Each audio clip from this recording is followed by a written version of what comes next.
Hello everyone, कैसे हैं आप सब। एक बार पुनः से कोचिंग क्लासेस पर स्वागत है। क्लास 11th फिजिक्स में बच्चों आज हम बात करेंगे संपीड्यता के बारे में। बहुत सिंपल है बच्चों, संपीड्यता है क्या। वैसे तो आप लोग आयतन प्रत्यास्था गुणांक पढ़े होंगे। आयतन प्रत्यास्था गुणांक का व्युत्क्रम संपीड्यता कहलाता है। अच्छा, सबसे पहले आप संपीड्य वस्तु समझो। जैसे मान लीजिए एक पात्र है बच्चों, पात्र में गैस भरा हुआ है। ठीक है, एक पात्र है, पात्र में गैस भरा हुआ है। बाहर से अपन ने एक कवर लगा दिया, क्योंकि गैस यदि खुला छोड़ दोगे तो भाग जाएगा। अब इस पात्र में यदि दाब लगाया जाए, ठीक है, बाहर से हम बल लगाते हैं, दाब लगाते हैं, तो ये क्लियर है कि गैस के अणुओं के बीच रिक्त स्थान रहता है। गैस के अणुओं के बीच एक रिक्त स्थान रहता है।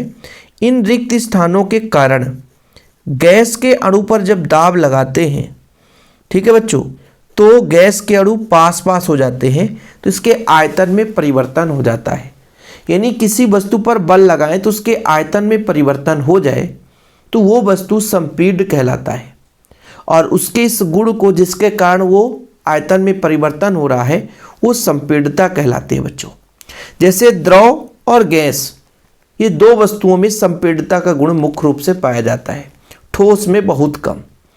ठीक है, जैसे द्रव ही किसी पात्र में भरा है बच्चों, और द्रव में यदि हम फोर्स लगाएंगे किसी बाहर से, ठीक है, बाहर से हम, ये द्रव भरा हुआ है, पात्र में बल लगाएंगे बाहर से, तो इनके बीच भी कुछ रिक्त स्थान रहता है। जब बल लगाते हैं तो अणु पास पास आते हैं, जिससे उसके आयतन में परिवर्तन होता है।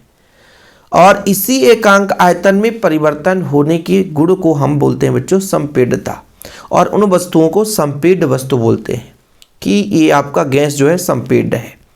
इसके लिए आयतन प्रत्यास्था गुणांक ही क्यों प्रयोग करते हैं? क्योंकि भाई साहब किसी वस्तु पर आयतन परिवर्तन होने पर संपीड्यता का गुण निर्धारित होता है, इसलिए संपीड्यता को आयतन प्रत्यास्था गुणांक का व्युत्क्रम मानते हैं। समझ में आया कुछ कि भाई आयतन प्रत्यास्था गुणांक से संपीड्यता को क्यों परिभाषित किया जाता है?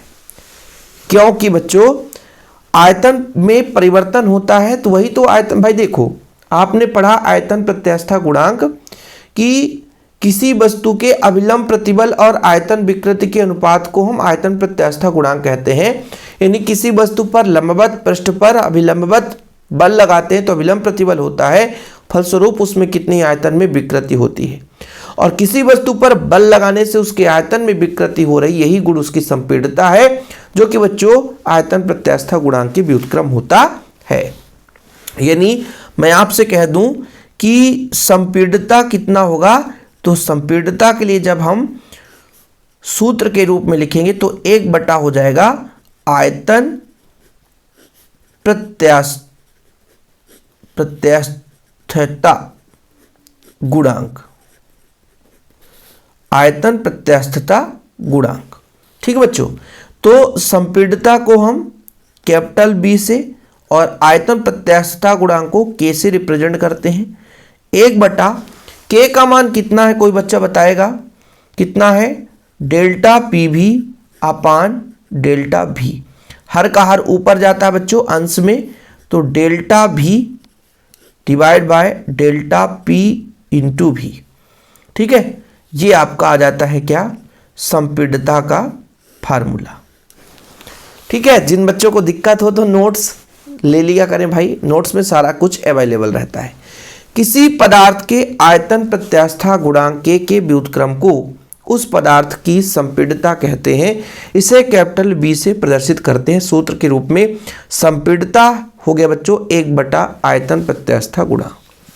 ठीक है, b बराबर 1/k, तो ये आपका हो जाएगा, k का मान रख दिया, पक्षांतर कर दिया, अंश का मतलब जो हर का हर है वो ऊपर जाकर गुणा हो गया। यानी किसी पदार्थ की संपीड्यता के लिए सूत्र है। ठीक है, ये बच्चों आपका जो समीकरण 2 आया है। अच्छा, इससे आप एक और परिभाषा दे सकते हो। जैसे आपके पास b बराबर मिल चुका है, कितना मिला है? माइनस डेल्टा भी अपान डेल्टा पी इंटू भी। यदि मान लीजिए दाब लगाया गया हो इकाई, तो उसके भाई आयतन में, या प्रारंभिक आयतन है ये, है ना, कहने का तात्पर्य है ये बच्चों एकांक आयतन, है ना। और ये आपका दाब में परिवर्तन कितना हुआ बच्चों, एकांक दाब में परिवर्तन,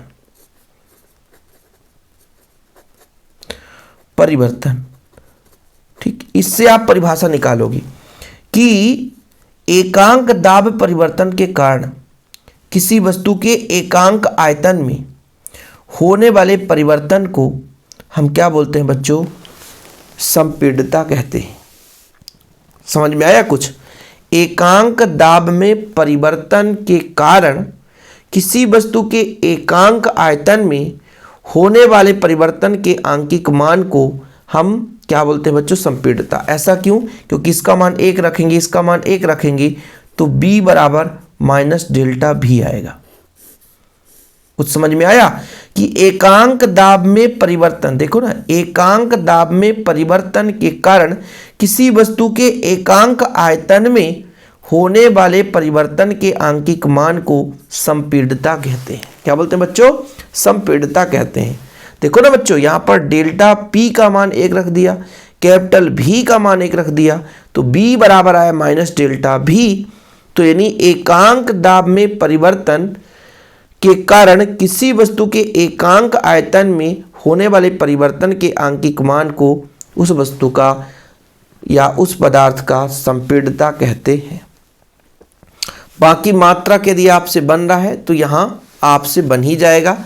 हालांकि जैसे यदि मैं मात्रक निकालूं तो मात्रक के लिए भाई आपको निकालना पड़ेगा, जानते हो, b बराबर 1/k, और इसका मात्रक कितना होता है, न्यूटन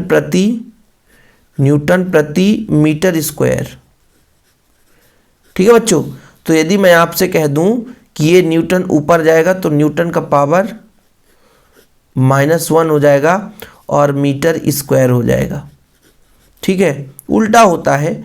ऐसे ही बच्चों सीजीएस पद्धति में डाइन इनवर्स सेंटीमीटर स्क्वायर होगा। और बिमी सूत्र तो आयतन प्रत्यास्थता गुणांक का व्युत्क्रम, बिमी सूत्र आयतन प्रत्यास्थता गुणांक का व्युत्क्रम। तो जिससे आयतन प्रत्यास्थता गुणांक बन रहा है तो अच्छी बात है, नहीं बन रहा है तो पढ़ लिया करो भाई। m का पावर -1 l हो जाएगा t का पावर माइनस, नहीं इसमें प्लस होगा बच्चों, इसलिए माइनस को हटा दो। बोलो सर गड़बड़ है, -1 l t स्क्वायर। ठीक है, ये हो जाएगा। ये माइनस नहीं है ना, नहीं तो परेशान हो जाओ कि सर आपने गलत पढ़ा दिया। ठीक है, जिन बच्चों को लिखना है तो नोट्स बिल्कुल आप लोग हमारे वीडियो के माध्यम से लिख सकते हैं, और जिनको लगता है कि नहीं नोट्स ज़रूरत है हमको, तो कॉन्टैक्ट नंबर हमारा 96 85 29 91 49 9685299149 मेरा पर्सनल नंबर है। इस नंबर पर आप व्हाट्सअप कर सकते हैं, जानकारी ले सकते हैं, नोट्स भी बाय कर सकते हैं। फिलहाल अभी के लिए इतना ही। जय हिंद, वंदे मातरम।